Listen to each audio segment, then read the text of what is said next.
검찰이 조국 전 법무부 장관의 가족을 둘러싼 수사를 시작한 지 55일 만에 조 전 장관의 부인 정경심 교수에 대한 구속영장을 청구했습니다. 검찰은 정 교수에게 11가지 혐의를 적용했습니다. 정경심 교수의 구속영장에는 미공개 정보를 이용해 주식 투자를 한 자본시장법 위반 혐의도 포함됐습니다. 검찰은 조국 전 장관의 오촌 조카 조범동 씨에게서 미공개 정보를 듣고 관련 주식 12만 주를 차명으로 사들인 걸로 의심하고 있습니다. 정경심 교수 측은 제기된 혐의는 사실이 아니란 입장을 냈습니다. 정 교수의 변호인들은 검찰이 사실관계를 오해하고 있다며 수사와 재판 과정에서 밝혀질 것이라고 했습니다. 군인권센터가 2017년 촛불 집회 당시 기무사령부가 작성했던 계엄령 검토 문건을 추가로 공개했습니다. 국가안전보장회의 NSC를 중심으로 군 개입의 필요성에 대한 공감대를 형성한다거나 청와대와 국회를 향한 병력의 이동 경로 등 기존에 공개된 문건에 없던 내용들이 담겼습니다. 윤중천 씨가 윤석열 검찰총장을 별장에서 접대했지만 수사하지 않았다는 한겨레 신문의 보도에 대해 수사하고 있는 검찰이 기사의 근거가 된 면담 보고서를 작성한 검사 등을 조사한 걸로 파악됐습니다. 검찰은 윤 총장이 언급된 부분이 거짓일 가능성에 무게를 두고 있지만 법무부 과거사위원회 외부 위원들과 조사 단원들은 검찰권을 남용하고 있다며 경찰로 사건을 보내라고 했습니다. 유니클로가 위안부 모독 논란을 일으킨 광고 영상을 중단하기로 했습니다. 정치적인 의도가 없었다는 해명만 하고 사과는 하지 않아서 논란은 이어지고 있습니다. 분양가 상한제 확대 시행이 초읽기에 들어갔습니다. 정부는 시행령 개정안이 내일 국무회의를 통과하면 다음 달에 구체적인 대상 지역을 정할 예정입니다. 하지만 재개발, 재건축 사업 수주에 나선 건설사들은 과열 경쟁을 벌이고 있습니다.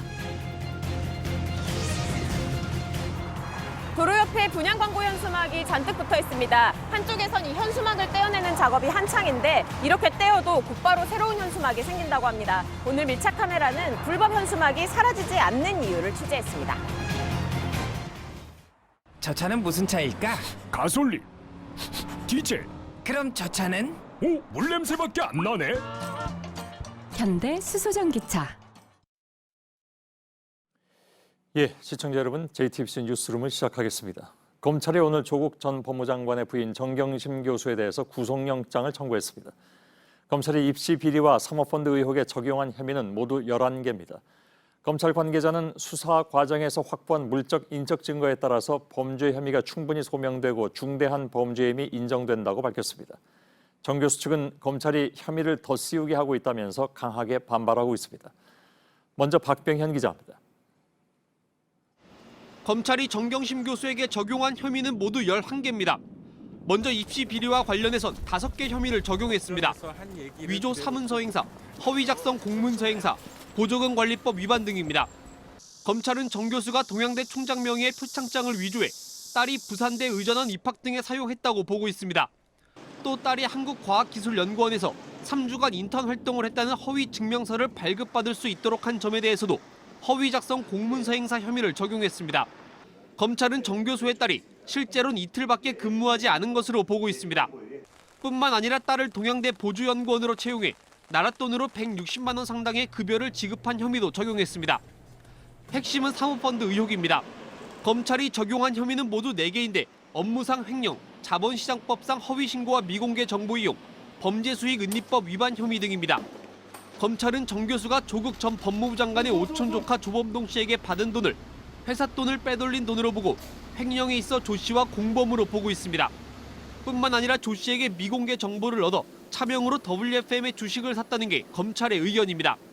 검찰이 구속영장에 적은 혐의 중 가장 뚜렷한 건 증거인멸 혐의입니다. 검찰은 정 교수가 지난 8월 말 자산관리인 김경록 씨를 시켜 동양대와 자택의 PC 하드디스크를 교체하도록 한 것을 증거인멸 혐의로 보고 있습니다. 또 법무부 장관 후보자였던 조 전 장관의 인사청문 요청서가 국회에 제출되자 오촌 조카 조 씨와 상의해 운용 내역 보고서를 거짓으로 작성하게 한 것도 증거 위조 교사 혐의로 포함시켰습니다. JTBC 박병현입니다. 예, 정 교수의 혐의에는 기업의 미공개 정보를 이용해서 주식에 투자한 내용이 포함됐습니다. 조국 전 장관 오촌 조카 조범동 씨가 알려준 WFM 관련 미공개 정보를 이용해서 주식 투자를 했다는 것입니다. 정 교수가 이 정보로 주식을 차명으로 싸게 산 것으로 검찰은 보고 있는데 그 배경에 대한 수사를 이어가고 있는 것으로 파악됐습니다. 이서준 기자입니다. 검찰은 정경심 교수가 사모펀드에 돈을 맡긴 것과 별개로 차명 주식 투자를 했다고 의심하고 있습니다. 정 교수 구속영장에 미공개 정보 이용에 따른 자본시장법 위반을 포함시킨 이유입니다. 조범동 씨가 알려준 미공개 정보를 이용해서 주식 투자를 했다는 겁니다. 검찰은 지난해 1월 조 씨가 정 교수에게 WFM의 2차 전지 공장 방문을 제안한 점에 주목하고 있습니다. 정 교수가 WFM의 2차 전지 사업 진행 상황 등을 알고 있었단 정황입니다. 이후 정 교수 관련 인사가 WFM 주식 12만 주를 사들였습니다. 거래 당일 주식 가격보다 1억 원 정도 싼 가격에 거래됐습니다. 검찰 등에 따르면 12만 주의 주식은 실물 증권으로 정경심 교수의 동생 정모 씨가 집에 보관해왔습니다. 검찰은 정 씨의 자택을 압수수색해서 주식을 발견해 매수 자금 등을 추적했습니다. 그 결과 정 교수가 차명으로 사들인 걸로 판단하고 있습니다. 특히 검찰은 당시 주식 거래가 시장 가격보다 싼 가격에 거래될 수 있던 배경도 주목하고 있습니다. 특히 당시엔 조 전 장관이 민정수석 시절이라 차명 재산인지 여부가 중요합니다. 또 미공개 정보를 제공한 이유와 주식을 싸게 사도록 해준 배경 역시 이런 시기와 연결된 것인지도 들여다보고 있습니다. JTBC 이서준입니다. 검찰이 조만간 조국 전 장관에 대해서도 수사를 본격화할 전망입니다. 조 전 장관은 딸과 아들이 서울대 공익인권법센터 인턴을 지낸 것과 관련해서 의혹을 받아왔습니다. 조 전 장관이 정 교수의 사모펀드 투자나 증거인멸을 도운 것이 아니냐고 검찰은 의심하고 있습니다. 조 전 장관은 사실이 아니라는 입장입니다. 백종훈 기자입니다. 정경심 교수의 영장 발부 여부가 정해지면 검찰의 칼끝은 조국 전 장관을 향할 것으로 보입니다. 조 전 장관은 투기자본감시센터로부터 공직자윤리법 위반 등으로 고발된 상태입니다. 이는 정 교수의 사모펀드 투자와 연관돼 있습니다. 검찰은 조 전 장관이 2017년 민정수석으로 재직할 전후 펀드에 투자가 이뤄진 점에 주목하고 있습니다. 하지만 조 전 장관은 코링크 관련 투자를 몰랐다는 입장입니다. 조 전 장관은 자녀 입시 유학과 관련해서도 검찰 조사를 받을 전망입니다. 조 전 장관의 딸과 아들이 서울대 공익인권법센터에서 인턴을 했는데 조 전 장관이 당시 센터 소속이었기 때문입니다. 조 전 장관은 자녀의 인턴 절차에 관여하지 않았다고 밝혀왔습니다. 검찰은 조 전 장관의 증거인멸 연루 혐의도 조사할 예정입니다. 검찰은 앞서 정경심 교수의 자산관리인 김경록 씨가 자택 컴퓨터 하드디스크를 교체할 때 조 전 장관과 나눈 대화를 조사했습니다. 조 전 장관이 증거인멸을 알았거나 도운 게 아니냐고 검찰은 의심하고 있습니다. 조 전 장관은 아는 바가 없다는 입장입니다. 조 전 장관은 또 웅동학원 채용 비리에 대해서도 관여한 게 없다고 취재진의 문자 메시지로 밝혔습니다. JTBC 백종훈입니다. 정경심 교수의 건강 상태는 구속영장 청구의 마지막 변수로 손꼽혀 왔습니다. 정 교수 측은 뇌종양과 뇌경색 등 건강 문제를 호소했죠. 이를 입증할 입원 증명서를 검찰에 제출하기도 했습니다. 추가 자료까지 요구하면서 검증을 진행한 검찰은 결국 구속영장 청구를 결정했습니다. 김민관 기자입니다. 검찰이 정 교수에 대한 건강 상태를 직접 확인하고도 구속영장 청구를 결정했습니다. 그동안 정 교수 측과 검찰은 입원 증명서를 두고 신경전을 벌여왔습니다. 앞서 정 교수 측은 뇌종양 등 건강 문제를 입증하기 위해 검찰에 증명서를 제출했습니다. 하지만 검찰은 병원 이름 등 핵심적인 정보가 빠져 있다며 추가 자료를 요구했습니다. 검찰의 추가적인 요구에 정 교수 측은 최근 MRI와 CT 영상, 신경외과 진단서 등을 추가로 제출했습니다. 검찰은 제출된 자료를 의사 출신 검사 등을 중심으로 추가 검증 절차를 거쳤습니다. 하지만 오늘 11개 혐의로 구속영장을 청구했습니다. 검찰 관계자는 정 교수 측 변호인 협조를 받아 검증을 진행했다며 객관적이고 공정한 절차를 통해 정경심 교수의 건강 상태를 면밀히 검증했다고 설명했습니다. 검증을 통해 정 교수가 구속심사 절차와 수감 생활을 하지 못할 정도의 상태는 아니라고 판단한 겁니다.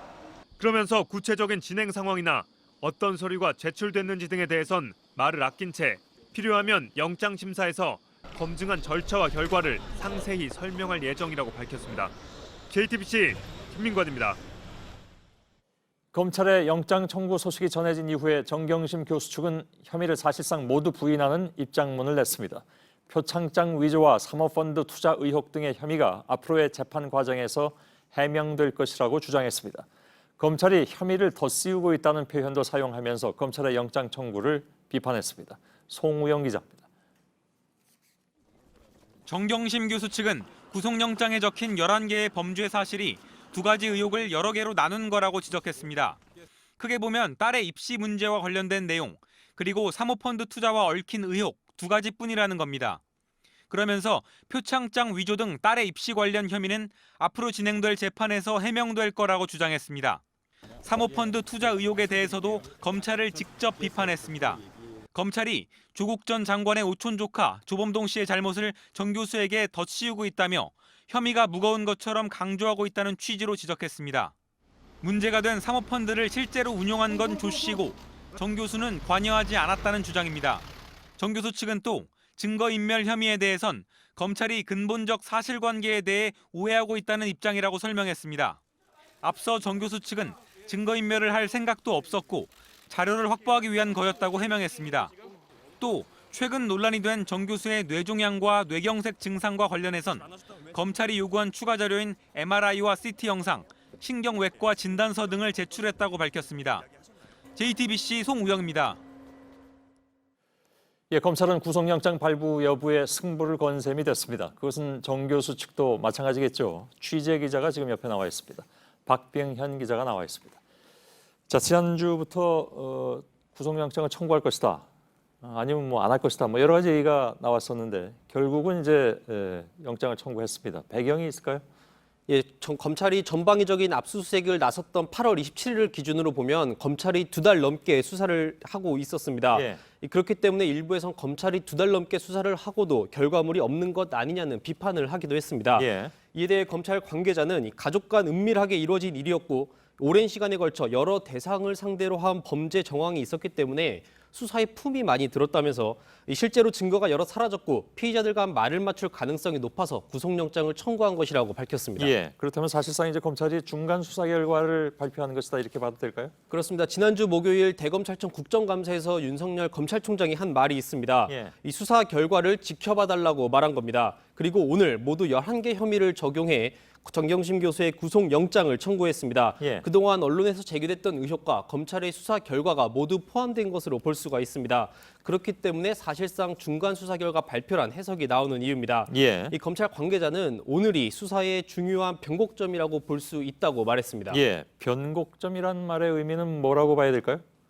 예, 검찰 입장에서도 이번 구속영장 청구를 기준으로 수사가 진전될 수도 있고 명분을 잃을 수도 있는 겁니다. 뭐 그렇겠죠. 예, 법원에서 영장 실질 심사를 거쳐서 구속 여부가 결정되면 어떤 의미로든지 검찰은 선택을 해야 합니다. 예. 어떤 선택을 말합니까?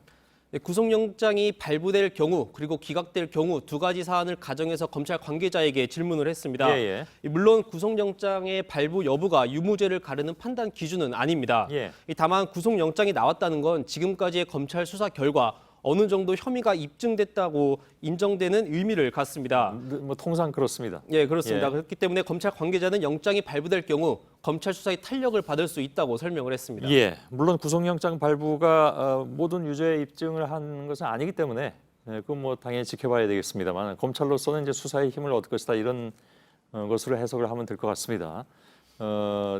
만일 탄력을 받는다면 그럼 수사가 더 확대된다 뭐 이렇게 봐야 될까요?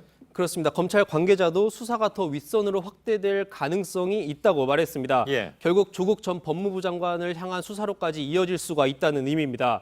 이 정경심 교수의 입시 비리 그리고 또 사모펀드 비리 의혹 등을 법원에서 인정해주면 조 장관이 이를 알고 있었냐 혹은 몰랐냐로까지 수사가 확대될 수 있다는 겁니다. 예. 지금 박 기자가 얘기한 것처럼 의혹을 인정하는 것이지 혐의 자체를 인정해 주는 것은 물론 아닙니다. 그렇습니다. 예, 그 구속영장을 발부한다 하더라도 그럼 반대로 구속영장이 기각될 경우 그거는 어떻게 됩니까?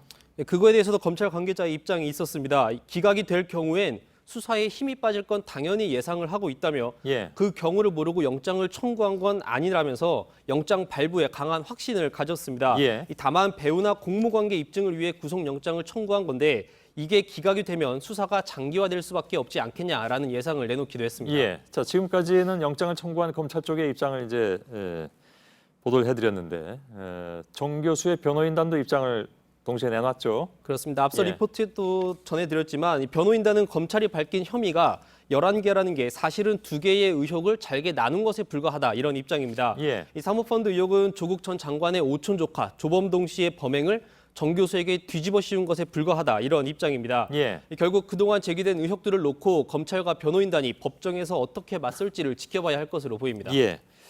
자, 구속영장 실질 심사는 언제 있을지 아직 안 정해졌죠? 아직까지 공지된 게 없습니다. 예, 알겠습니다. 박병현 기자였습니다.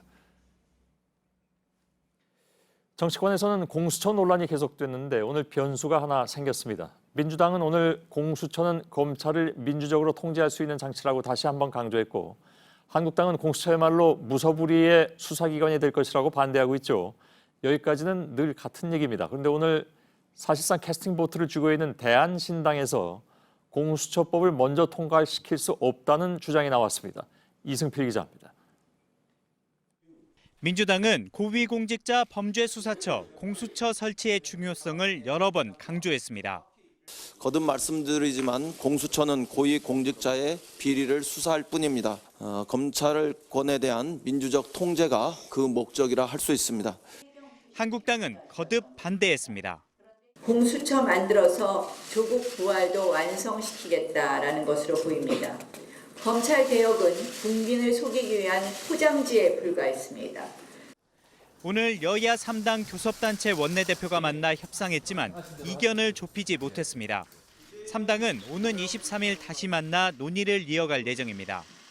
민주당은 협상이 불발될 경우 지난 4월 패스트트랙 처리 당시 가동된 한국당을 뺀 여야 공조를 다시 가동하겠다는 구상입니다. 하지만 교섭단체가 아닌 야당 가운데 의석수가 가장 많은 대한신당이 공수처법 우선 처리에 동의할지 미지수입니다. 유성엽 대한신당 대표는 기자들과 만나 공수처법만 떼어내서 처리한다는 발상에 납득할 수 없다고 말했습니다. 그러면서 내일 의원총회를 열어 대한신당의 입장을 정하겠다고 했습니다. 교섭단체인 바른미래당도 공수처 우선 통과에 부정적인 입장이어서 대한신당의 결정이 검찰개혁안 통과 여부에 적지 않은 영향을 줄 것으로 보입니다. JTBC 이승필입니다.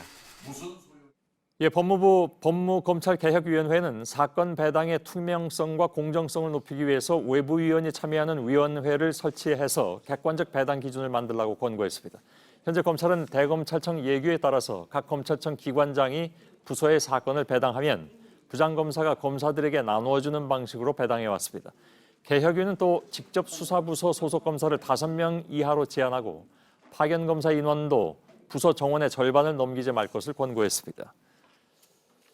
군인권센터가 2017년 촛불집회 당시에 기무사령부가 작성한 계엄령 검토 문건을 추가로 공개했습니다. 국가안전보장회의 NSC를 중심으로 정부 내 군 개입이 필요하다는 공감대를 형성한다는 것과 청와대나 국회로 가는 군의 이동 경로도 구체적으로 담겨 있습니다.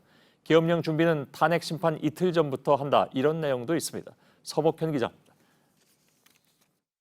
군인권센터가 공개한 현 시국 관련 대비 계획이란 문건입니다. 박근혜 전 대통령의 탄핵을 요구하는 촛불 집회가 열릴 당시인 2017년 2월에 기무사가 작성했습니다. 지난해 공개된 계엄령 문건엔 없었던 내용이 눈에 띕니다. 먼저 국가안전보장회의 NSC가 등장합니다. NSC를 중심으로 정부 부처 내 군 개입 필요성에 대한 공감대를 형성한다고 돼 있습니다. NSC와 협의 후에 국무총리에게 보고한다거나 국무총리실과 NSC와 계엄령 선포를 사전에 협의한다고도 적혀 있습니다. 군인권센터는 당시 NSC 의장이 대통령 권한대행이던 자유한국당 황교안 대표라고 주장했습니다. 시기상으로도 황교안 대표 등 정부 주요 인사 간의 군 개입 필요성에 대한 논의가 오갔을 가능성을 충분히 의심해 볼 수 있습니다. 국회의 계엄령 해제 시도에 대해 반정부 활동 등 포고령을 위반하는 의원을 엄중 처리한다고 적혀 있습니다. 계엄령 준비 착수는 탄핵 심판 선고일 이틀 전부터 한다고 적시했습니다. 참고 자료도 있는데 촛불 집회가 열린 광화문에 더해 신촌과 서울대 등 대학가에도 군부대를 편성하는 걸로 돼 있습니다. 톨게이트와 한강다리 10개에도 군을 보내고 청와대와 광화문 진입로를 통제한다고도 적었습니다. 또 청와대와 국회, 법원과 검찰 등으로 가는 군의 이동 경로까지 담았습니다. 이에 대해 한국당은 황교안 대표는 계엄령 논의에 관여한 바도 보고받은 바도 없고 이미 진실이 규명됐다며 강력히 법적 대응을 해나가겠다는 입장을 내놨습니다. 지난해 합동수사단은 미국으로 도망친 조현천 당시 기무사령관이 잡히는 대로 황 대표의 관여 여부를 조사하겠다고 밝힌 바 있습니다. JTBC 서복현입니다. 서울 서부지검은 한겨레 신문이 보도한 윤중천 씨 면담 보고서에 대해서 수사 중입니다. 아시는 것처럼 한겨레 신문이 이 면담 보고서에 윤석열 검찰총장이 등장한다고 보도했고 이 보도를 윤 총장이 명예훼손으로 고소한 바 있습니다. 검찰은 윤 씨가 윤 총장의 이름을 말하지 않았음에도 보고서에 담긴 것으로 의심하고 최근에 당시 면담했던 검사 등을 불러서 조사한 것으로 파악됐습니다. 신아람 기자입니다. 서울 서부지검은 최근 대검찰청 과거사진상조사단 김학의 조사팀 조사단원들을 참고인으로 불러 조사했습니다. 한겨레 신문이 보도한 윤중천 씨 면담 보고서 작성 경위 등을 묻기 위해서입니다. 한겨레 신문은 이 보고서에 윤석열 총장도 별장에 온 것 같다는 문장이 적혀 있다고 보도했습니다. 당시 호텔에서 윤 씨를 직접 면담했던 조사단원들도 소환 조사를 받았습니다. 한 과거사위 관계자는 검찰은 의도적으로 면담 보고서를 허위로 썼는지 여부를 집중적으로 조사했다고 한다고 전했습니다. 김학의 조사팀 조사단원들이 의도를 갖고 면담 보고서를 허위로 작성했는지 수사하고 있다는 겁니다. 이 경우 허위 공문서 작성 위반이 됩니다. 윤중천 씨와 윤 씨 변호인 모두 면담 과정에서 윤석열 총장 이름을 얘기한 적이 없다고 주장하고 있기 때문입니다. 하지만 과거사위의 한 인사는 면담 보고서는 법무부 과거사위와 대검 진상조사단 내에서 몇 차례 검토를 거친 것이라며 검찰 수사 방향은 과거사위와 진상조사단 조사 결과를 뒤집으려는 방식이라고 반발했습니다. 과거사위와 진상조사단은 면담 보고서에 윤석열이란 이름이 등장하지만 확인 결과 접대와 알고 지낸 건 모두 사실무근이란 입장입니다. JTBC 신아람입니다. 이런 가운데 김학의 사건을 조사했던 외부 위원들은 윤 총장이 고소한 사건을 검찰이 직접 수사하는 것은 검찰권 남용이라고 주장하고 나섰습니다. 검찰 총수가 고소한 사건을 직접 지휘 관계에 있는 검찰이 조사해서는 안 된다면서 사건을 경찰로 보내라고 주장했습니다. 이도성 기자입니다. 김학의 사건을 재조사했던 검찰 과거사진상조사단 외부 단원들은 오늘 오전 성명서를 냈습니다. 윤석열 검찰총장 개인의 명예훼손 사건에 검찰권을 남용하고 있다는 겁니다. 법무부 과거사위원회 외부 위원들도 이름을 올렸습니다. 이들은 고소 형식을 빌린 실질적인 하명 수사라고 지적했습니다. 그러면서 언론 보도에 따른 명예훼손에 그치지 않고 과거사위 활동까지 수사한다고 주장했습니다. 조사 단원들에 대한 참고인 조사에서 면담 보고서에 윤석열 총장 부분이 들어가게 된 경위와 작성 전후의 경과 등을 조사하고 있다며 사건의 본질과 다른 수사를 하고 있다는 겁니다. 이런 검찰의 조사에 대해 과거사위와 조사단의 조사 결과의 신뢰성을 떨어뜨리는 위험한 시도라고 비판했습니다. 또 검찰총장이 직접 고소한 사건을 다른 사건처럼 다룰 수 있을지 의문이라며 편파적이며 정치적인 수사라고 덧붙였습니다. 이어 검찰이 수사권과 수사 지휘권을 모두 남용하고 있다며 사건을 경찰에 넘겨야 한다고 주장했습니다. JTBC 이도성입니다. 네, 오늘 교육위 국정감사에선 전남대 병원에서 이른바 채용 품앗이가 이루어졌다는 의혹이 나왔습니다. 사무국장과 원무과장이 서로 상대 아들의 면접관으로 들어갔는데 사무국장 아들은 지난해에 1등을 했고 원무과장 아들은 올해 1등으로 입사했습니다. 김필준 기자의 보도입니다. 전남대학교 병원이 2018년 방사선 검사 직원 채용 시험의 1등은 이병헌 사무국장 김모 씨의 아들이었습니다. 그리고 이 시험에서 사무국장 아들 여자친구도 6등으로 합격했습니다. 두 사람에게 98점의 면접 점수를 준 건 같은 병원 원무과장 지모 씨였습니다. 올 국정감사에서 전남대병원은 지난해 채용 과정에서 비리가 있었음을 인정했습니다. 채용 비리 사실 있었다는 거 확인하셨죠? 예. 그런데 오늘 추가적인 채용 비리 의혹이 불거졌습니다. 지난해 사무국장 아들과 그 여자친구에게 높은 점수를 준 원무과장 지 씨의 아들이 올해 방사선 검사 직군에 1등으로 입사했습니다. 아들 지 씨에게 98점을 준 건 바로 사무국장 김 씨였습니다. 이거 정말 황당한 품앗이 채용 비리 아니에요? 이렇게 심각한 문제가 전남대병원에서 벌어지고 있는데 전남대병원 측은 JTBC와 통화에서 현재 국정감사와 경찰 수사를 지켜보고 있어서 명확한 입장을 밝히기가 어렵다고 했습니다. JTBC 김필주입니다. 국회의원 자녀의 대학 입시 과정을 전수조사하는 특별법을 여당이 오늘 발의했습니다. 이에 맞서 한국당은 조사 범위를 청와대 비서관급 이상 고위공직자로 넓히는 법안을 이번 주에 내놓겠다고 예고했습니다.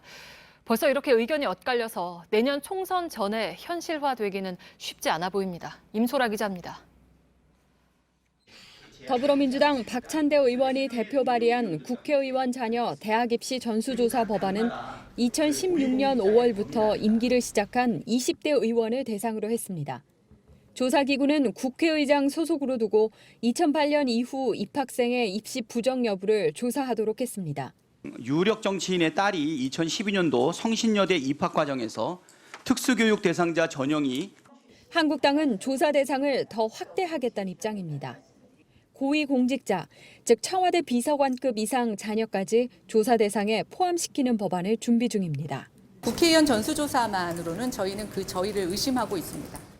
정의당은 고위공직자를 포함하되 조사 대상을 이명박 정부 고위 관료부터 포함하도록 하는 법안을 마련 중입니다. 그러나 20대 국회 임기가 얼마 남지 않은 상황에서 이처럼 여야 간 이견이 큰 법안이 통과될 가능성은 작아 보입니다. 법안이 극적으로 처리되더라도 조사기구에 조사를 강제할 수단을 부여하지 않는다면 제대로 된 조사가 이뤄지기 힘들 거란 우려도 나옵니다. JTBC 임소라입니다. 해외에서 변종 대마를 피우고 밀반입한 혐의를 받는 홍정욱 전 한나라당 의원의 딸 18살 홍모 양이 불구속 상태로 재판에 넘겨졌습니다. 검찰은 피의자가 미성년자라 구체적인 혐의는 밝힐 수 없다고 했습니다. 홍 양은 지난달 27일 미국 하와이 호놀룰루 공항에서 인천국제공항으로 입국하던 중 액상 대마 카트리지 등을 여행용 가방과 옷 주머니 속에 숨겨 들어오다 적발됐습니다. 전북 익산에서 고등학교 1학년 여학생 2명이 중학생 1명을 폭행하는 영상이 소셜미디어에 올라왔습니다. 기분 나쁜 말을 했다는 이유로 1시간 넘게 때렸습니다. 정진명 기자입니다. 무릎을 꿇은 학생의 뺨을 때립니다. 머리채를 잡아 흔들기도 하고 소리를 내면 조용히 하라고 욱박지릅니다. 맞는 학생은 중학생 A양입니다. 때린 학생은 A양의 동네 선배인 고등학생 2명입니다. 이들은 A양을 때리면서 웃기도 했습니다. 폭행 영상 속 장소입니다. 여고생으로 추정되는 2명은 이처럼 외진 곳에서 피해 여중생을 1시간 넘게 폭행한 것으로 알려졌습니다.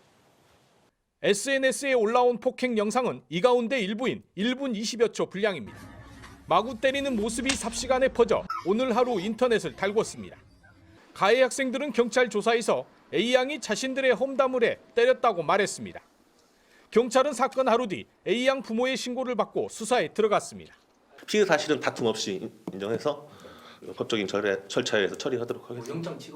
경찰은 가해 학생들이 휴대전화와 돈도 빼앗았는지도 수사 중입니다. 또 A양에 대해선 심리치료를 지원할 예정입니다. JTBC 정진명입니다. 해군 고위장성이 회식 자리에서 한 여군의 손등에 입맞춤을 하는 등 부적절한 신체 접촉을 해서 내부 조사를 받고 있습니다.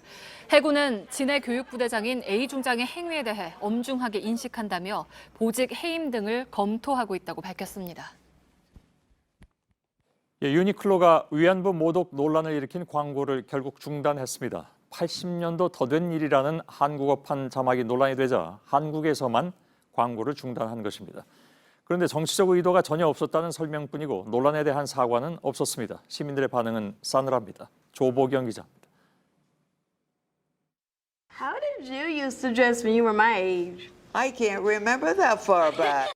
오래전 일이라는 대사를 한국에서만 80년도 더 된 일로 의역한 유니클로. 강제동원 피해자들을 연상시킨다는 비판이 나오자 광고를 내렸습니다. 하지만 시민들의 반응은 냉담합니다. 불쾌했어요? 그런 일 아니더라도 한국, 일본 사이에서 그런 문제로 되게 갈등 많이 빚었는데 그런 대기업에서 그런 광고를 낸다는 건 유니클로는 논란이 불거진 당일 할머니와 소녀의 나이 차를 강조한 것일 뿐 정치적 의도는 없다고 했습니다. 하지만 비판이 거세지자 광고를 내린 건데 사과는 없었습니다. 취재진에게는 의도는 없었지만 많은 사람들의 비판을 무겁게 받아들였다고 설명했습니다.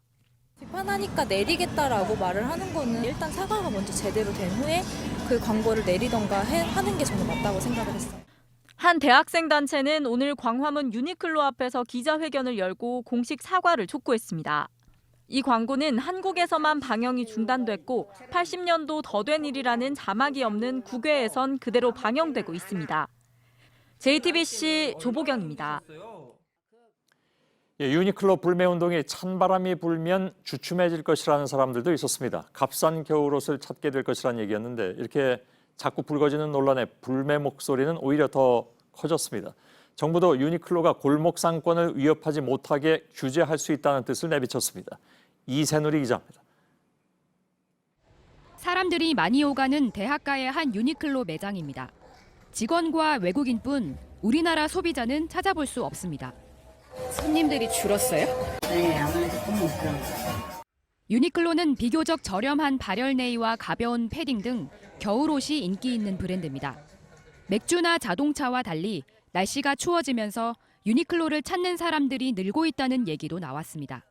하지만 이번 광고 논란으로 불매운동은 더 거세지고 있습니다.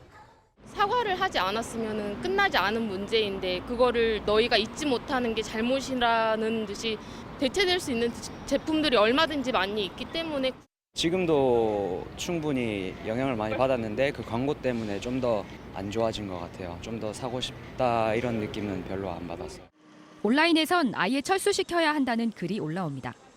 매장이 얼마나 붐비는지 현장에서 사진을 찍어 올리는 이른바 순찰대도 다시 등장했습니다. 오늘 국감에서도 유니클로 규제 문제가 나왔습니다. 사업 조정 대상 점포에 해당이 될 수 있습니다. 사업 조정 대상이 되면 한국에서 점포를 늘리려는 유니클로의 계획에 제동이 걸릴 수 있습니다. JTBC 이세누리입니다. 일본 상품에 대한 불매운동은 일본의 대한국 수출에 직격탄을 날린 것으로 파악됐습니다. 지난달에 일본의 한국 수출액이 작년 같은 기간보다 15% 이상 줄어든 것으로 집계됐습니다. 조민중 기자입니다. 일본 재무상이 내놓은 지난달 무역 통계입니다. 9월 한 달 동안 일본의 한국 수출액은 우리 돈 4조 3천억 원인데 지난해 같은 기간과 비교해보면 15.9%나 준 걸로 나옵니다. 불매운동이 본격화한 지난 8월에도 지난해보다 8.2%가 줄었는데 이보다 2배 가까이가 또 떨어진 겁니다. 7월 일본 정부의 수출 규제 이후 한국 국민의 불매운동이 갈수록 강해진다는 걸 보여줍니다. 수출 감소는 거의 모든 분야에 걸쳐서 나타났습니다. 특히 맥주가 포함된 식료품 수출액이 62.1%나 떨어져 가장 큰 하락세를 보였습니다. 수출 규제 대상인 반도체 소재 등 유기화합물 수출도 24.5% 줄었습니다. 승용차 수출이 51.9%가 줄면서 전체 자동차 수출도 48.9%가 감소했습니다. 이에 따라 일본은 이 기간 한국과 교역에서 여전히 흑자를 기록하긴 했지만 흑자 폭은 지난해 같은 기간보다 25.5% 급감했습니다. 이와 함께 일본은 중국과의 교역에선 18조 원, 유럽연합과도 5조 원 정도 적자를 보면서 적자 폭이 1조 2천억 원에 달해 3개월째 무역수지 적자를 기록하게 됐습니다. JTBC 조민중입니다. 주한미군 대사관저에 사다리를 타고 들어가서 기습 시위를 벌였던 대학생 진보연합 회원 7명에 대한 구속 여부가 이르면 오늘 결정됩니다. 이들은 심사에 앞서서 기자회견을 열고 경찰의 체포 조치가 부당하다고 항의했습니다. 이수진 기자입니다. 포승줄에 묶인 대학생 진보연합 회원 7명이 법정에 들어옵니다. 기자들의 질문엔 답하지 않았습니다. 혐의를 인정하십니까? 한 말씀 해주십시오. 이들은 지난 18일 미국 대사관저에 무단으로 침입한 혐의를 받고 있습니다.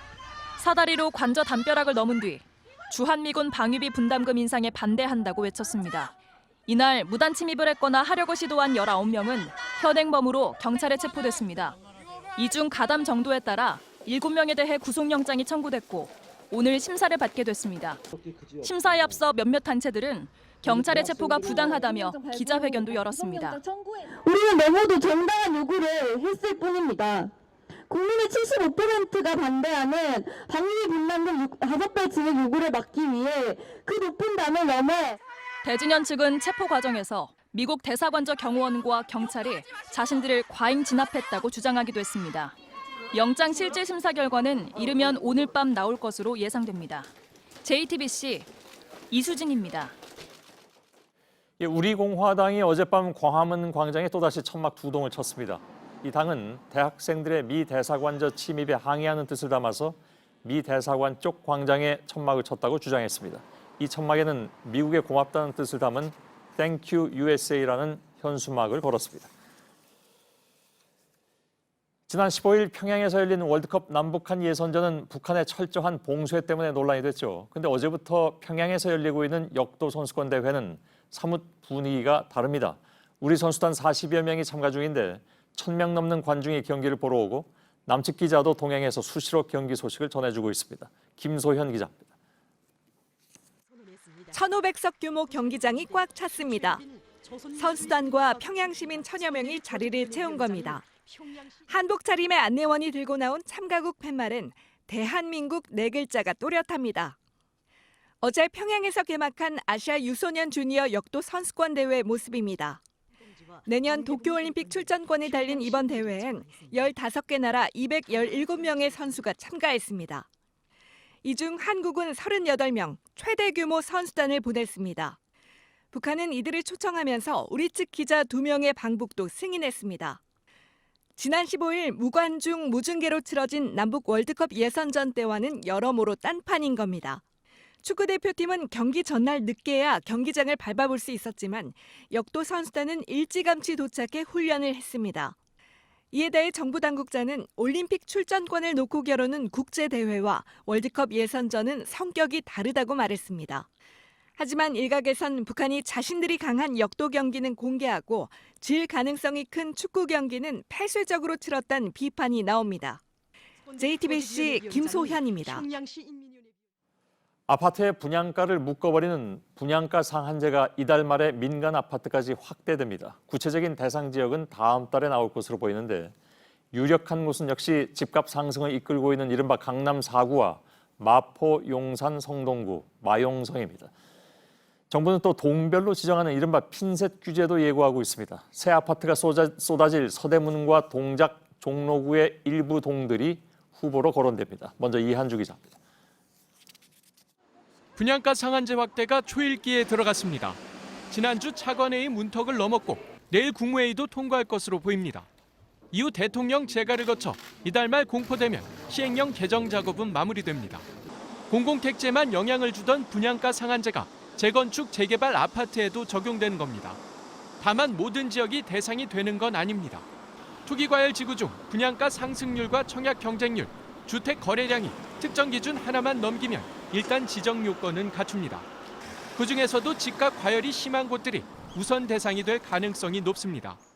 유력하게 거론되는 곳은 강남 4구와 마포, 용산, 성동구 등입니다. 이 지역을 중심으로 아파트값이 오르면서 서울 평균 집값도 16주째 올랐습니다. 동별로 지정하는 이른바 핀셋 규제도 예고된 상태입니다. 무작정 범위를 넓힐 경우 아파트 공급이 줄어들 수 있다는 우려에서 나온 보완책입니다. 서대문과 동작, 종로구 등에서 대규모 재건축, 재개발이 추진되고 있는 지역들이 후보로 거론됩니다.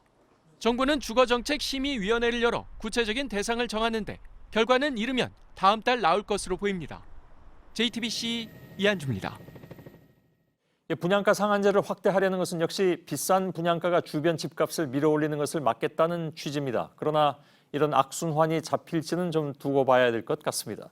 정부의 규제에도 여전히 재개발 사업 현장에서는 건설사들이 비싼 분양가를 내건 채 과열 경쟁을 벌이고 있습니다. 박영우 기자입니다. 재개발을 앞둔 서울 용산구 한남 3구역입니다. 기존 주택이 헐린 자리에 5년 뒤 5,800여 가구의 아파트 단지가 들어설 예정입니다. 총 7조 원이 들어가는데 재개발 사업으론 역대 최대 규모입니다. 사업을 따내려는 건설사들의 경쟁도 치열합니다. 현대건설과 GS건설, 대림산업이 뛰어들었는데 벌써 과열 조짐입니다. 업체들은 앞다퉈 분양가는 올리고 조합원의 부담은 낮추겠다고 약속하고 있습니다. GS건설은 조합에 일반 분양가를 3.3제곱미터당 7,200만 원까지 보장하겠다고 제안했습니다. 강남 지역 최고 분양가인 4,800만 원을 훌쩍 뛰어넘는 수준입니다. 현대건설은 조합원 분담금을 입주 1년 뒤에 받겠다고 약속했습니다. 대림산업은 임대 아파트가 전혀 없는 단지로 짓겠다고 말하고 있습니다. 하지만 전문가들은 아니면 말고식의 비현실적인 제안이라고 말합니다. 정부가 본격적인 규제에 나선 상황에서 건설사가 무턱대고 분양가를 올리긴 어렵다는 지적입니다. 또 임대 아파트가 없는 대규모 단지를 짓는 건 현재 서울시 규정상 불가능합니다. 이런 과열에 건설사들의 무리한 수주전이 분양가를 끌어올리는 주범이란 비판도 커지고 있습니다. JTBC 박영우입니다. 올가을 들어서 처음으로 수도권에 미세먼지 예비 저감 조치가 내려졌습니다. 공공차량 2부제와 함께 배출가스 집중 단속도 이루어졌습니다. 그런데 예상보다 중국발 미세먼지가 덜 들어와서 저감 조치는 오후 늦게 해제됐습니다. 박상욱 기자입니다. 공공기관에선 자동차 2부제가, 도심에선 도로 청소가 한창입니다. 미세먼지 예비 저감 조치에 따른 겁니다. 예비 조치는 다음 날과 그 다음 날 모두 초미세먼지 농도가 세제곱미터당 50마이크로그램을 넘을 걸로 보일 때 발령됩니다. 그런데 당초 예상과 달리 초미세먼지 농도가 기준치를 밑돌았습니다. 한국환경공단 측은 예상보다 중국발 먼지가 덜 들어왔고 대기 순환도 원활했다고 설명했습니다. 이 때문에 예비 저감 조치는 계획보다 3시간 반 빠른 오후 5시 반쯤 해제됐습니다. 또 내일 비상저감 조치 발령도 없습니다. 한편 도로 곳곳에선 오늘부터 한 달간 운행차 배출가스 집중 단속이 이뤄집니다. 미세먼지를 많이 내뿜는 화물차나 학원버스 등 오래된 경유차가 주요 대상입니다. 단속에 응하지 않으면 200만 원 이하의 과태료를 물어야 합니다. 단속에 걸려 개선 명령을 받았는데도 따르지 않으면 최대 열흘간 운행이 정지됩니다. JTBC 박상우입니다. 네, 오늘 오전 세종 정부청사 앞 도로에 돼지 30여 마리가 뛰어다녔습니다. 이 남은 음식물을 먹이로 주는 농민들이 돼지를 풀고 시위를 한 겁니다. 아프리카 돼지열병이 발병한 뒤로 남은 음식물을 사료로 못 쓰게 해서 생계가 어려워졌다고 호소했습니다. 정영재 기자입니다. 방역복을 입고 구호를 외치던 사람들이 갑자기 경찰들과 뒤엉킵니다. 트럭 문이 열리면서 돼지들이 뛰어나오고 막으려는 경찰과 힘겨루기가 벌어집니다.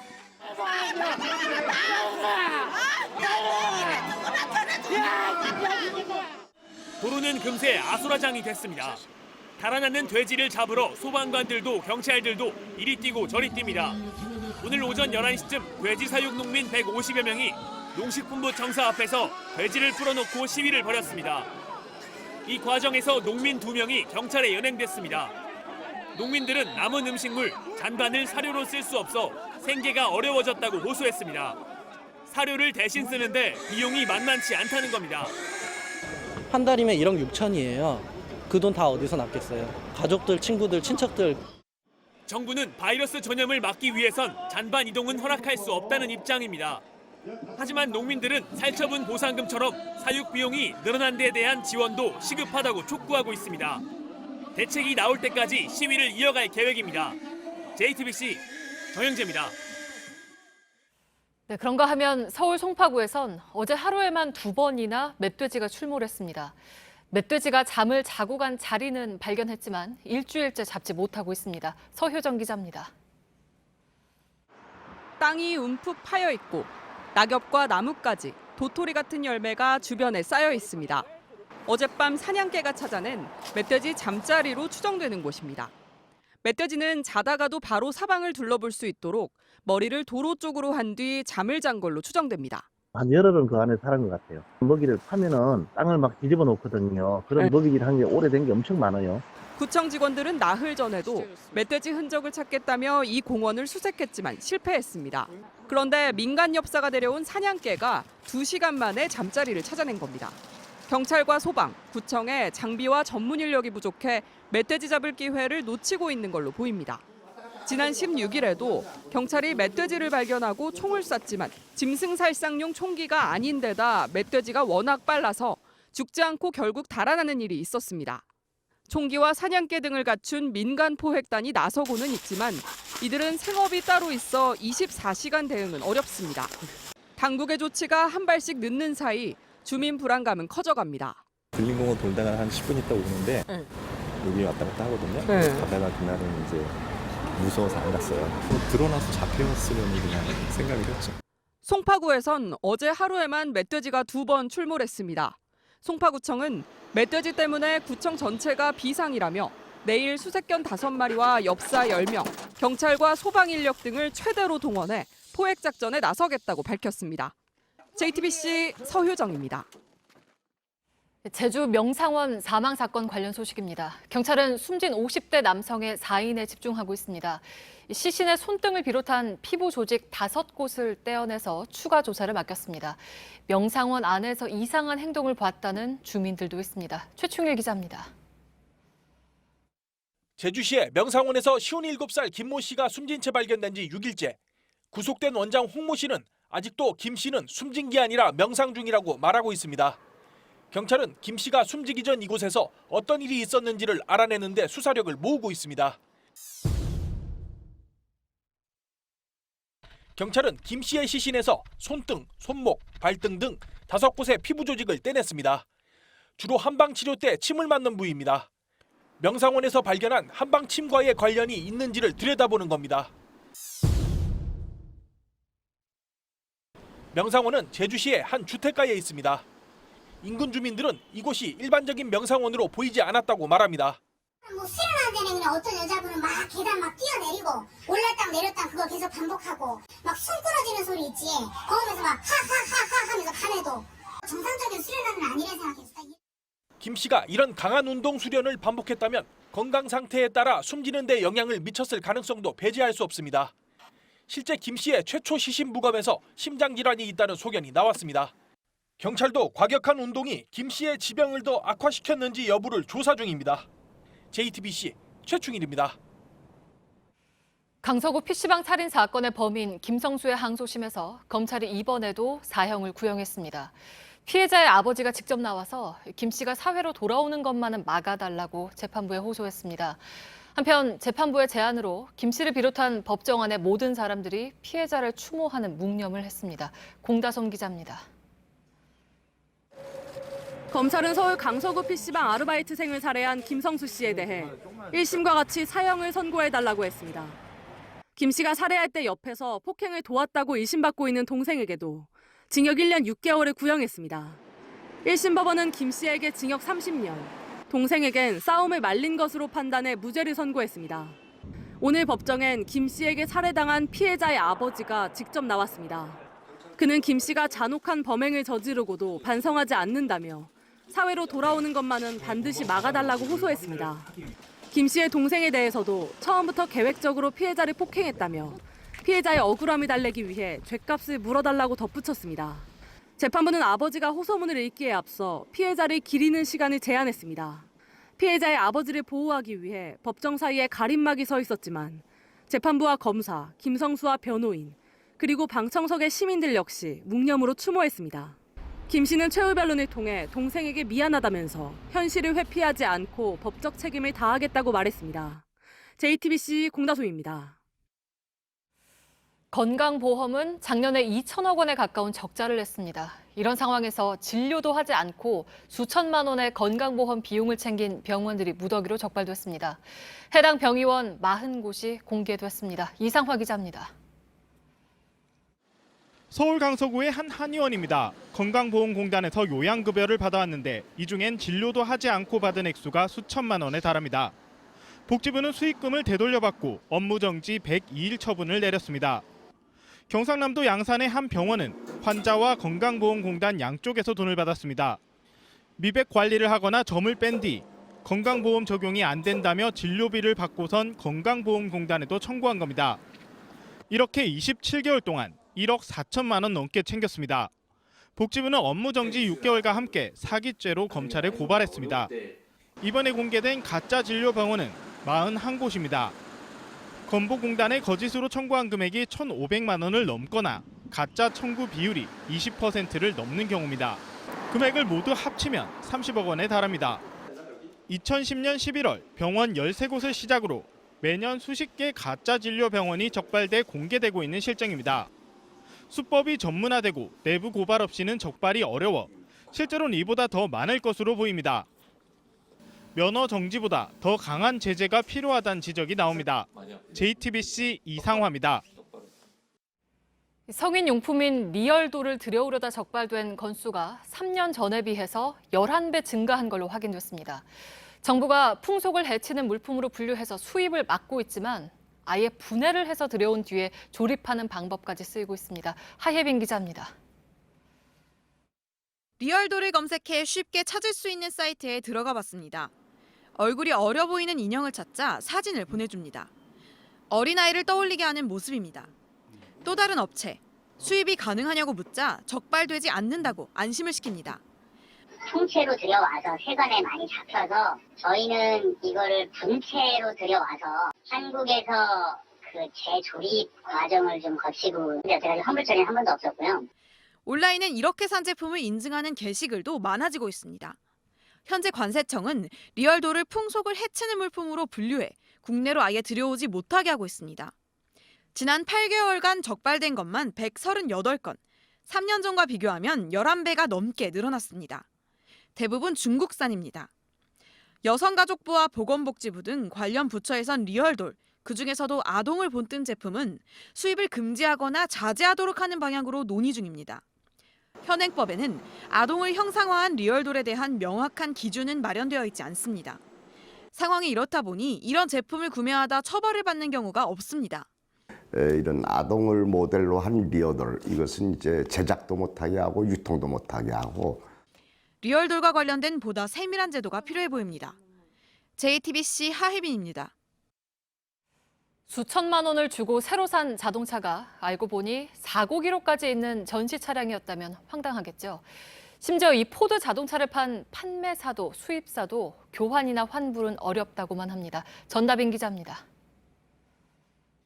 포드 익스플로러 주인 박모 씨는 2년이 넘도록 자신이 새 차를 산 줄로만 알았습니다. 2달 전 처음 수리를 받으러 간 정비소에서 중고차 같다고 할 때도 설마 했습니다. 하지만 서비스 센터에 확인해보니 2017년 1월부터 전시용으로 쓴 데다가 4월에는 휘발유가 아닌 경유를 넣었다가 수리까지 받은 차였습니다. 박 씨가 차를 산 건 그해 6월입니다. 빠르면 한 달, 늦으면 뭐 3달 정도 기다려야 된다고 했거든요. 차량이 부족해서. 근데 알고 봤더니 이게 벌써 들어와 있던 차였던 거죠. 진짜 완전 이게 무서운데 나한테 이런 일이. 판매사에 항의했지만 중고차 값을 쳐주겠다고만 했습니다. 차를 바꾸거나 이렇게 교환 이거는 좀 힘들 것 같습니다. 현 시세로 중고 거래되는 대로 인수를 할 거니까. 박 씨의 차처럼 기름이 섞이는 사고로 수리를 받으면 중고차 시세가 10%에서 15% 정도 떨어집니다. 사고 당시 엔진을 교체한 건 아니라서 또 고장이 날 수도 있습니다. 수입사인 포드코리아도 교환이나 환불은 힘들다는 입장입니다. 당시 근무했던 직원들이 퇴직해서 상황 파악이 어렵다고만 했습니다. 이런 피해를 막으려면 새 차를 넘겨받을 때부터 전문가와 함께 가서 꼼꼼히 살피고 직접 차량 등록을 하는 것이 좋습니다. JTBC 전다빈입니다. 홍콩 시위대가 지난 주말 샤오미나 중국은행 같은 중국 기업 지점을 집중적으로 공격했습니다. 시위대를 향한 과격한 테러가 잇따르자 역시 과격한 방식으로 맞대응에 나선 겁니다. 어환희 기자입니다. 닫힌 문을 뜯어내고 진열대 위 상품들을 마구 흩어버립니다. 가게 안으로 화염병을 던져넣기도 합니다. 홍콩 시위대가 중국 기업이나 친중 기업의 지점들을 공격하는 모습입니다. 샤오미 매장은 불길에 휩싸였고 중국은행은 중국과 나치를 합친 신조어 차이나치라는 낙서를 뒤집어 썼습니다. 20주째 이어진 홍콩 주말 집회에서 시위대는 이처럼 반중 정서를 강하게 드러냈습니다. 최근 시위의 주역이 망치 테러를 당하는 등 백색 테러가 잇따르자 그 배후로 의심되는 중국의 반격을 가한 겁니다. 경찰의 진압도 덩달아 강경해졌습니다. 최루액을 섞은 물대포를 마치 거리 청소라도 하듯 무차별로 쏴댔습니다. 시위대를 구별하기 위해 파란색 물감을 섞은 물대포를 일반 시민들에게도 마구 발사해 항의를 받기도 했습니다. 특히 카오룽 지역에선 이슬람 사원에까지 물대포를 쐈다 사과했습니다. 하지만 캐리람 행정장관은 복면을 쓴 폭도들이 사회 질서를 망가뜨렸다며 여전히 마스크 금지법 고수 입장을 밝혔습니다. 다만 사우스차이나 모닝포스트는 람 장관이 경찰의 강경 진압 여부를 조사하는 위원회를 설치할 것을 시사했다고 전했습니다. 이 위원회 설치는 시위대의 오랜 요구사항이어서 양측이 접점을 찾을지 주목됩니다. JTBC 어환입니다. 지구 반대편의 칠레에선 대규모 시위가 이어지며 사상자가 속출하고 있습니다. 시위에 불을 붙인 건 지하철 요금을 50원 올린 거였지만 그동안 쌓여있던 사회적 불평등에 대한 불만이 폭발했다는 분석입니다. 김혜미 기자입니다. 칠레에서 시위대가 경찰과 대치하며 거리에 불을 지릅니다. 일부는 상점의 문을 뜯어내고 물건을 갖고 달아나기도 합니다. 정부는 경찰은 물론 군까지 동원해 최루탄과 물대포를 쏴댑니다.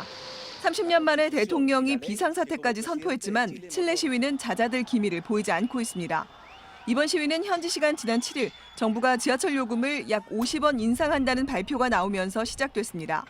칠레는 1인당 GDP가 한국의 절반 수준인데 물가가 턱없이 비싸고 빈부격차까지 극심해 시민들의 불만이 쌓여왔습니다. 대통령이 뒤늦게 전철 요금 인상 계획을 백지화했지만 시위대의 분노는 사그라들지 않고 있습니다.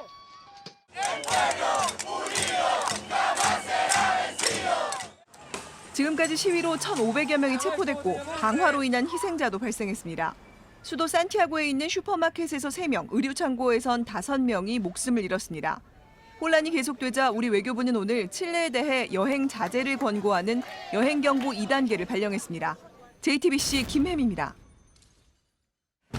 최근 5년 동안 전국의 18,682가구의 아파트에서 방사성 물질인 라돈이 확인됐습니다. 지역별로는 부산이 4,800가구에서 라돈이 검출돼 가장 많았습니다. 하지만 라돈을 방출하는 건축 자재에 대한 규제 기준은 아직도 없습니다. 1톤 트럭 2대가 튕겨져 나갔습니다. 21톤 트럭은 앞부분이 심하게 부서졌습니다. 오늘 오전 11시 50분쯤 경북 상주시 낙동면 중부 내륙 고속도로에서 21톤 트럭이 갓길에 세워져 있던 1톤 트럭 2대를 잇따라 들이받았습니다. 이 충격으로 1톤 트럭들이 옆에서 풀을 베던 노동자 3명을 덮쳐 3명 모두 숨졌습니다. 경찰은 21톤 트럭 운전자가 졸음운전을 한 걸로 보고 있습니다. 면허도 없이 운전을 한 중학생이 도로 시설물을 들이받는 사고를 냈습니다. 오늘 오전 7시 30분 경기도 평택의 한 도로에서 13살 A양이 몰던 SUV 차량이 중앙선을 넘어 도로 경계석을 들이받았습니다. 차에 타고 있던 4명 가운데 13살 김모 양은 허리를 다쳐서 병원으로 옮겨졌습니다. 경찰은 이들이 훔친 차를 타고 다니다 사고를 낸 거를 보고 조사하고 있습니다. 호주의 주요 신문들이 일면 기사의 제목과 본문을 검은색 선으로 덧칠한 채 발행했다고 AFP 통신 등이 전했습니다. 앞서 공영방송 ABC와 뉴스코프가 정부의 불리한 보도를 내보낸 뒤 경찰이 해당 언론사와 기자의 집을 압수수색하자 신문들이 이에 대한 항의의 표시로 이 같은 신문을 발행한 걸로 알려졌습니다. 네, 지금 보시는 두 영화는 이제는 추억이 됐죠. 첫 편이 나온 지 30년이 훌쩍 지났습니다. 영화 속 터미네이터와 람보는 좀처럼 죽지 않는데요. 실제 영화도 그렇습니다. 두 영화는 이번 가을에도 극장에 걸립니다. 람보와 터미네이터는 어떻게 30년 넘게 살아남을 수 있었을까요? 김나한 기자가 보도합니다. Stay here. I'll be back. 다시 돌아오겠다는 이 장면이 이젠 추억이 된 줄 알았는데 터미네이터는 또 돌아왔습니다. 1984년 영화가 처음 나왔을 때 당시만 해도 한참 뒤의 미래인 2029년의 세상을 다뤘습니다. 로봇이 지배하는 세상의 끝, 과거를 바꿔서 미래를 고치려 하는 이야기는 올해도 또 반복됩니다.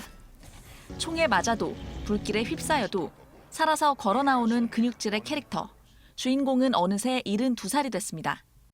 I really don't feel my age. 어깨까지 오는 곱슬머리에 이마에 머리띠를 찬 사나이는 여전히 묵직한 기관총을 들고 있습니다. 1982년 첫 영화가 나왔을 때 전쟁의 위험, 그에 따라 사람이 얼마나 피폐해지는지를 이야기했던 람보. 그 배경엔 미국식 패권주의를 담고 있다는 비판도 받았는데 람보는 이 시대에도 영화로 만들어졌습니다.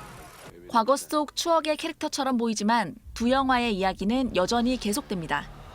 미래에서 온 로봇을 인간이 물리친다는 터미네이터의 스토리는 인공지능에 대한 지금의 불안감을 이야기하는 듯합니다. 여전히 미국식 영웅주의를 담고 있지만 세월이 지나도 람보는 모든 것을 걸고 가족을 지키기 위해 나섭니다. JTBC 김나은입니다.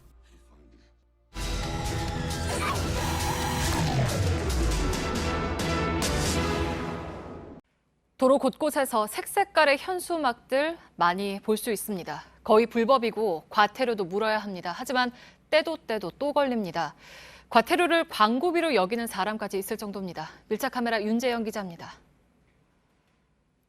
사거리 도로변 곳곳에 아파트 분양을 알리는 현수막이 걸렸습니다. 지정 게시대는 이미 꽉 찼습니다. 게시대 밖에 걸린 현수막은 특별한 경우를 제외하곤 모두 불법. 건 사람은 한 장당 과태료 25만 원을 내야 합니다. 신호등 같은 데 걸려 있으면 키 작은 애기들이 지나다니다가 머리 부딪히거나 걸려 넘어질 것 같기도 하고. 경관을 좀 해치는 것 같다는 생각도 좀 들죠. 튀려고 하는 색깔들 많다 보니까. 불법 현수막을 떼는 구청 직원들을 쫓아봤습니다. 불법 현수막을 떼어내는 단속원의 작업이 한창입니다. 먼저 이렇게 사진을 찍은 뒤 이렇게 찢어낸 현수막을 가지고 저쪽에 보이는 트럭에까지 가져다 실는 겁니다. 전봇대 사이부터 가로수 사이, 다리 밑부터 육교 위까지. 보통 하루에 한 400~500장? 1시간 정도면 달려 있어요. 오늘 1시간 동안 단속원의 작업을 쫓아봤는데요. 그 시간 동안 모인 현수막의 양만 1톤 트럭의 바닥을 가득 채웠습니다. 현수막을 실은 트럭은 소각장으로 향합니다. 다람쥐 쳇바퀴 도는 것 같아요. 조금만 지나면 바로 달아버리니까 저희들이 너무 힘들어요. 우리가 일하는 보람을 못 느껴요. 오전에 단속원이 현수막을 떼어냈던 장소입니다. 이 나무에는 미처 떼어가지 않은 현수막 끈이 남아있는데요. 그런데 오후에 다시 와보니 또 다른 현수막들이 연달아 붙어 있습니다. 현수막을 떼어내고 2시간도 지나지 않아 새로운 현수막이 생긴 겁니다.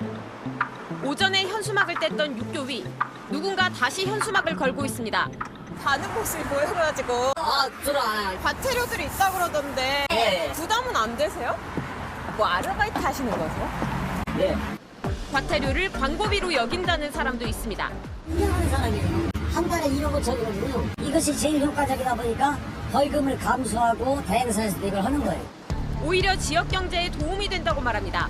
지자체에서 벌금으로 과외 수입도 얻고 고용도 일으키고 우리도 먹고 살아야 되고 그렇다고 이게 뭐 회수로 가라는 건 아니잖아요. 아이고 계속 숨바꼭질이에요. 불법 현수막을 방치하는 경우도 있습니다. 한 사거리에 현수막이 여러 장 붙어 있습니다. 정당이나 지자체가 설치한 것들입니다. 5개 광고물 관리법에 따르면 모두 불법. 정치 행사를 위한 현수막은 행사가 열리는 시간 동안 그 장소에서만 허용됩니다. 가로수라고 거기다가 광고를 하지 말라라고 명확하게 되어 있어요. 가로수에다 묶는 것 자체가 불법인 거잖아요, 그럼. 하지만 과태료 부과로 이어지는 경우는 드뭅니다. 거의 구청이나 각 정당에서 저런 거는 과태료 부과한 적이 없어요. 정치적 활동 자유로운 보장 그걸로 내세우니까. 같은 구청 아니라도 어떤 부서에서는 다시고 저희는 그걸 정비를 해야 되고. 현수막을 건 정당 측도 문제될 것이 없다는 입장. 날짜가까지 있는 세미나 같은 것들은 정당 활동의 하나로 보고 부착을 허락한다는 것은 아닌데 제거하지 않는 걸로 알고 있고. 서울의 한 지하철역 앞 또 다른 정당의 현수막과 구청의 현수막이 나란히 붙어 있습니다. 인천 남동구는 지난 2017년 명절 인사를 한다며 불법 현수막을 건 정치인 24명에게 과태료를 부과했습니다. 하지만 이들 중 다수가 소송을 걸었고 법원은 구청이 과태료를 부과할 수 없다는 결정을 내렸습니다. 제시하게 된 사유라든가 이런 게 과태료 처분하기까지는 좀 부족하다.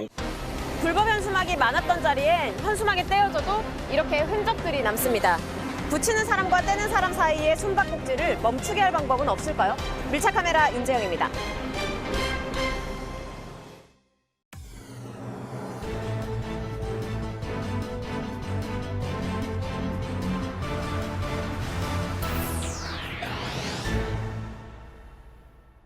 예, 뉴스룸의 앵커 브리핑을 시작하겠습니다. 유니클로를 유니클로처럼 안 보이게 입는 방법 혹시 들어보셨는지요?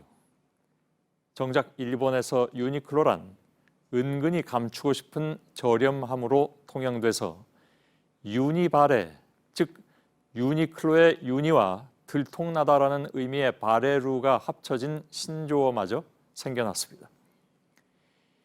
일본 상품 불매운동의 한가운데 자리 잡았던 브랜드. 불매운동이 오래가지 못할 것이라던 호언은 물론 희망사항으로 끝났습니다. 뒤늦게 창업자까지 나서서 불을 끄고자 했지만 감출 수 없는 속마음은 따로 있었던 것 같습니다. 의도가 있었든 아니었든 유니클로는 자신들의 속마음을 발해, 즉 들켜버린 것은 아니었을까? 유니발레, 그것의 또 다른 특징은 상표가 외부로 도드라지지 않아서 겉만 봐서는 어느 상표에 오신지 쉽게 알아차리기 어렵다는 점입니다. 그래서 한국의 소비자들 역시 그 점을 방패 삼아서 하나둘 돌아올 것이라고 기대했다면, 그것이 그들의 속마음이라 한다면 그건 너무 잘 보이는 속마음이 아니었을까? 그들은 소위 혼내라 하여 속마음을 감추는 것을 당연하게 여긴다 하지만 마음이란 본디 숨길 수가 없는 것이어서 어떻게든 들통이 나게 돼 있으니 말입니다. 오늘의 앵커 브리핑이었습니다.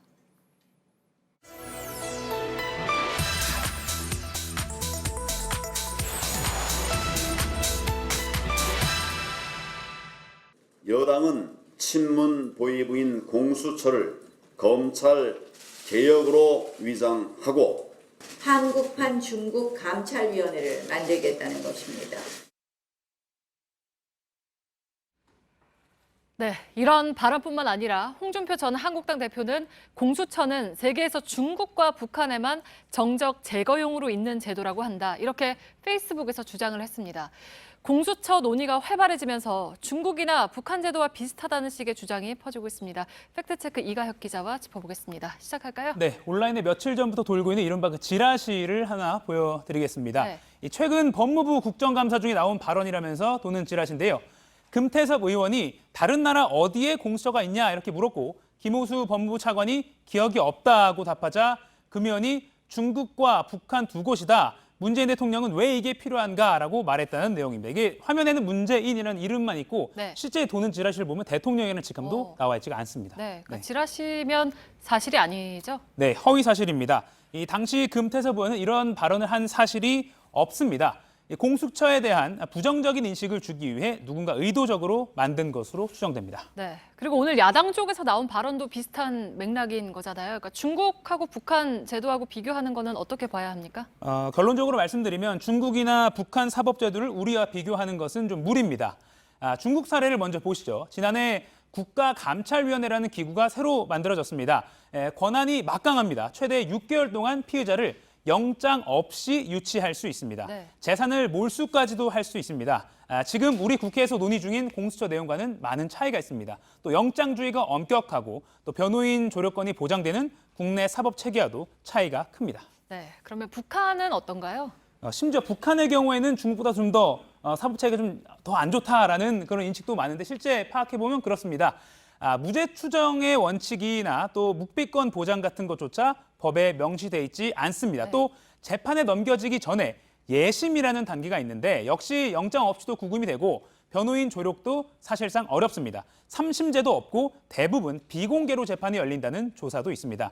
이렇게 상황이 많이 다른 중국과 북한의 사례를 공수처 논의와 연결짓는 것은 큰 의미가 없다고 보는 것이 합리적입니다. 네, 그러면 공수처가 중국이랑 북한에만 있다는 주장은 어떤가요? 사실 그동안 뭐 홍콩이나 영국 얘기도 있었던 것 같은데요. 네, 외국 사례 많이 보도가 됐는데 중국이나 북한에만 있는 것처럼 말하는 것도 역시 사실과 다릅니다.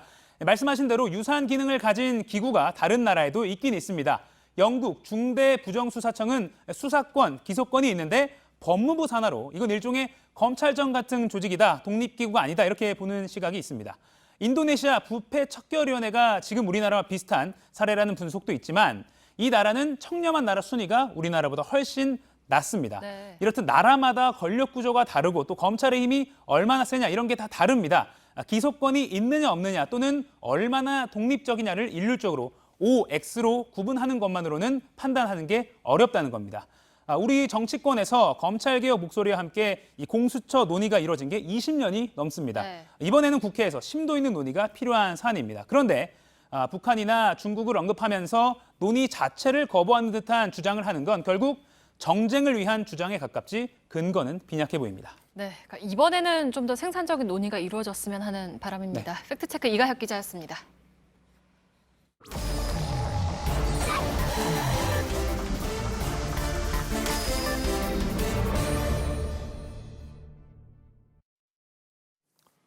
예, 비하인드 뉴스 시작하겠습니다. 박성태 기자와 함께 하겠습니다. 어서 오세요.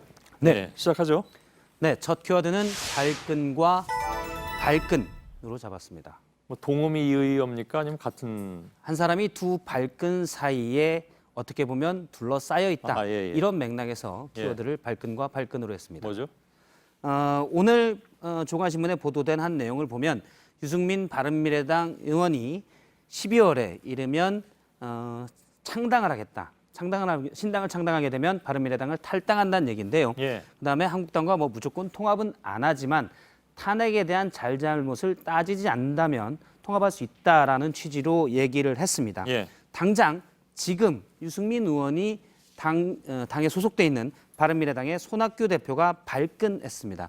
격한 표현까지 나왔는데 직접 들어보겠습니다. 원칙이 없는 전형적인 기회주의자의 모습을 보여주고 있습니다. 결국 배신자의 이름을 들으면서 박근혜 대통령을 배신했고 아주 강도 높은 발끈이었는데요. 하지만 유승민 의원이 통합할 수 있다라고 얘기한 한국당에서도 유승민 의원을 거부하는 듯한 발언이 나왔습니다. 친박 핵심으로 분류됐던 의원들의 반발인데요. 역시 직접 들어보겠습니다. 그 남의 당 사정에 대해서 저 잘 사실 모르고요.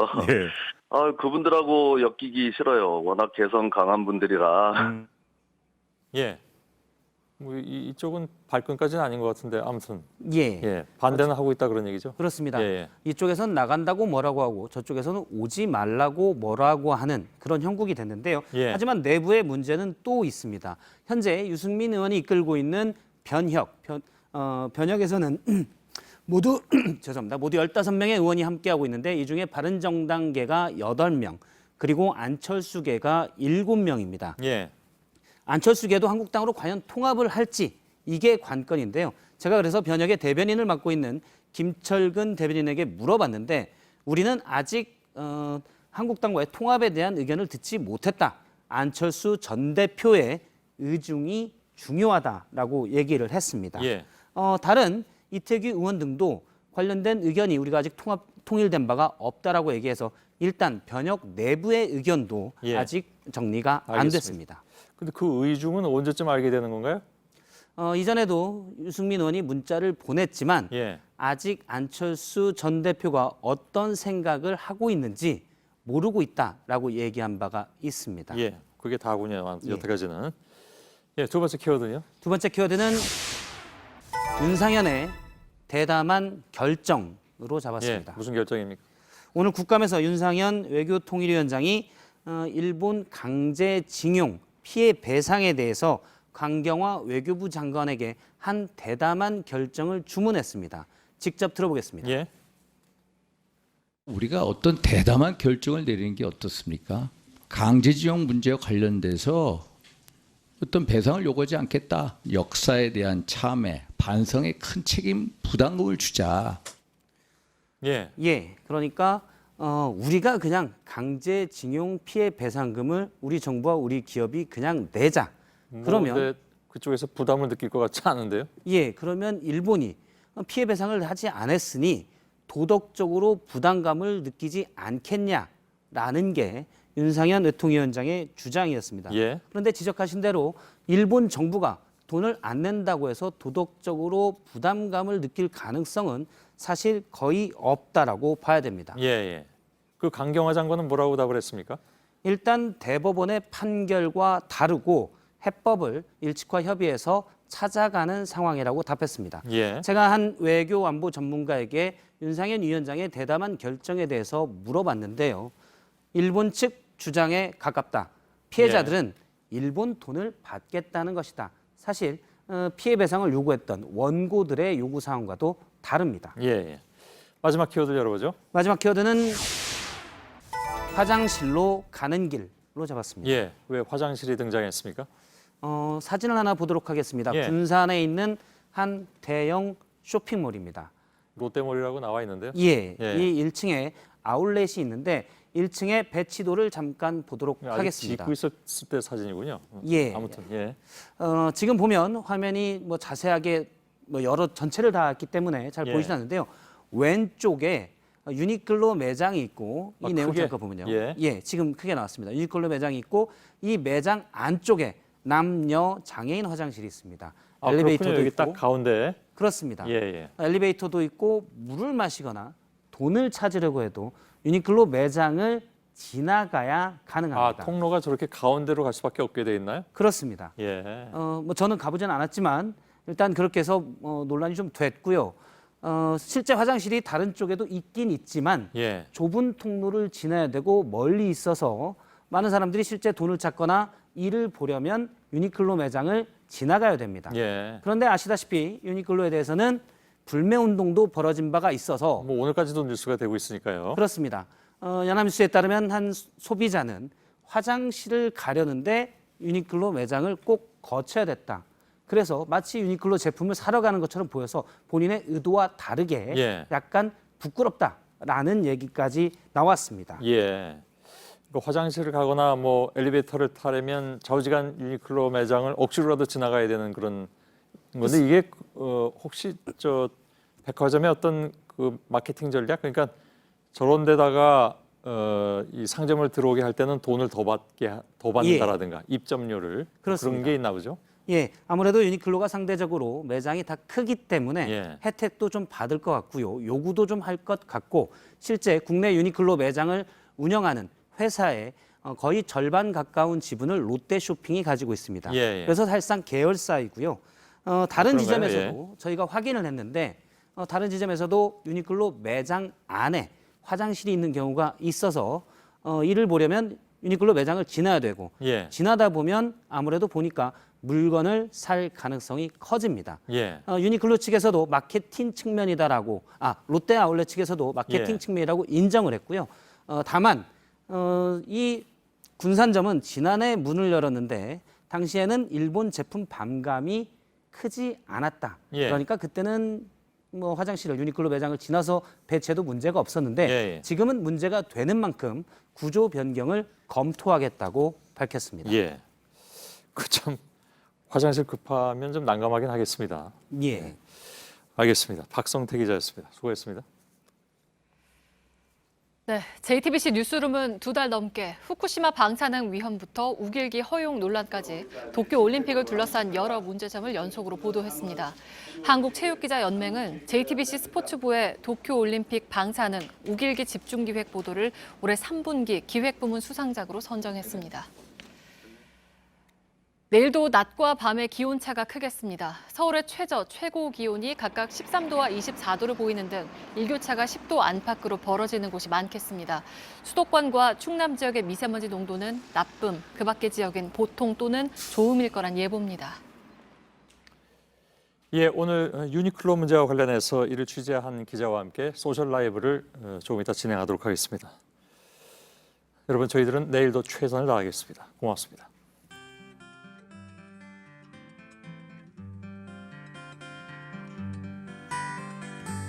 Snowy nights and Christmas lights, icy window panes, make me wish that we could be together again. And the windy winter avenues just don't seem the same. And the Christmas carols sound like blues, but the choir is